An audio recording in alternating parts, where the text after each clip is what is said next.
ஆமாங்க.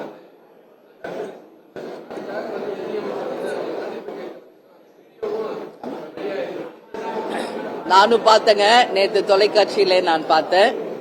அன்னபூர்ணா ஹோட்டல், ஏன்னா இன்னைக்கு ஜிஎஸ்டி அப்படின்றதுனால அனைத்து தொழில்களும், அது பெரிய தொழிலா இருந்தாலும் சின்ன தொழிலால இருந்தாலுமே அந்த ஜிஎஸ்டி என்பதனால இன்னைக்கு ஒரு மிகப்பெரிய கேள்விக்குறியா இருக்குதுன்றதுல யாருக்கும் எந்த மாற்று கருத்துமே இல்லை.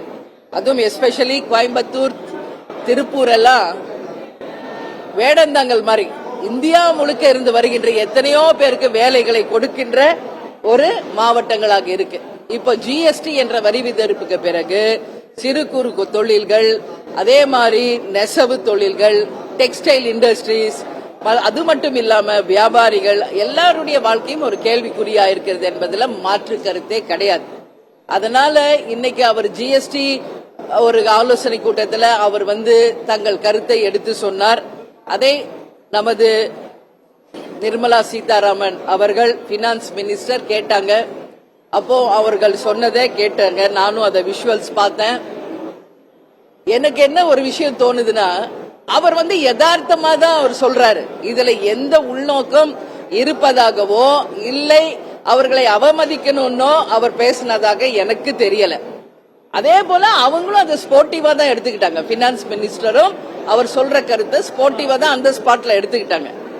ஆனால் ஊடகங்கள் இதை பெருசு பண்ணி அவர் ஏதோ சென்ட்ரல் கவர்மெண்ட்டுக்கும் பினான்ஸ் மினிஸ்டருக்கும் எதிராக ஒரு கருத்தை சொன்னது போல அதை பெருசு பண்ணதுனால அவரை தனியாக அவர் தான் அழிச்சு, அவர் நான் தனிமையில் பினான்ஸ் மினிஸ்டரை சந்திக்க வேண்டும் என்று அவர் தான் கேட்டுக்கொண்டுள்ளார் அப்படின்ற செய்தியும் நான் கேள்விப்பட்டேன். எனவே அவர் கேட்டுக்கொண்டதற்கு என்னங்க அவர் போய் சந்திச்சிருக்காரு. இப்போ ஒரு சின்ன விஷயம், ஏதாவது நம்மளே தெரியாம ஒரு வார்த்தையை சொல்லிட்டா மன்னிச்சுக்கங்க சாரி அப்படின்றது ஒரு டீசென்டான ஒரு விஷயம் தான். அதைத்தான் அவர் அங்க சொல்லியிருக்காரு.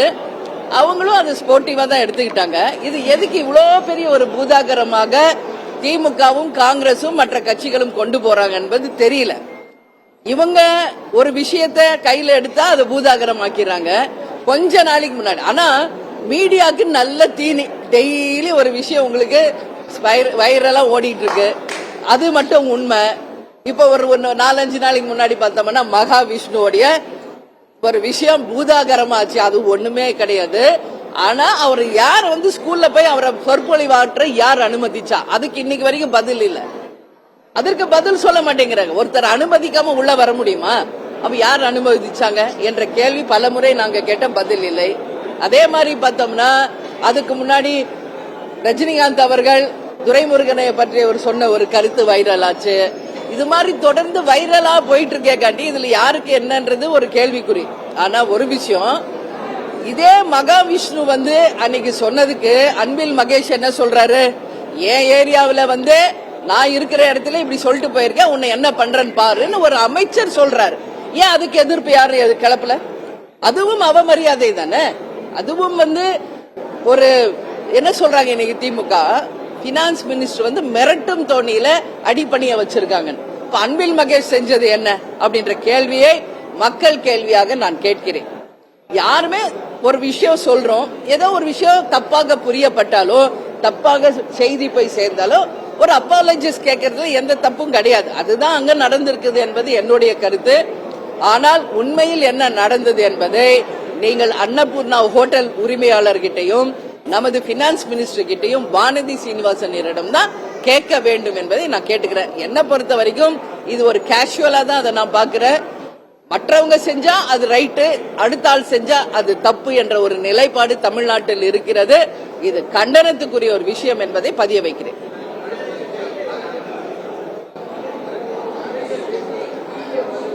ஆமா, அது ஒரு ரூம்ல பேசுறாங்க. அது யார் வீடியோ எடுத்தாங்க, யார் போட்டாங்க, இதுக்கெல்லாம் யாருக்கும் பதில் இல்ல.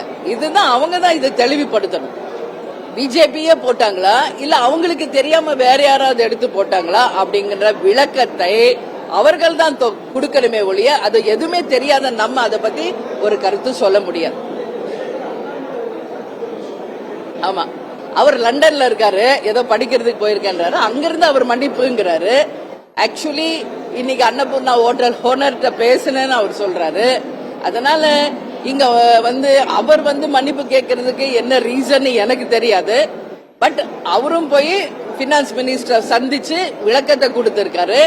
அவங்களும் அதை ஸ்போர்ட்டிவா தான் எடுத்துக்கிட்டு இருக்காங்க. அதனால ஏன் இது இவ்வளவு பெரிய பூதாகரம் ஆச்சுன்றது தான் இங்க கேள்விக்குறியா இருக்கு.